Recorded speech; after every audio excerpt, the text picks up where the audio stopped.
मग बाबासाहेबांचं नाव आहे जो संविधानाला कारणीभूत आहे त्याला तुम्ही संपवायला निघालाय.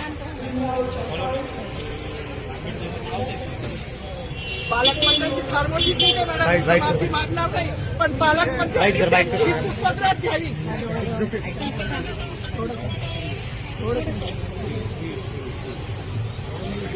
मला मीडियाशी घेणं नाही मॅडम, मला सस्पेंड केलं की मालूचे कार्य उपसी मी माफी काम करीन, पण बाबासाहेबांची ओळख पुसून येणार नाही. मला सस्पेंड करायचं करू शकता मॅडम. बाबासाहेबाला संपवायचं काम करायचं नाही.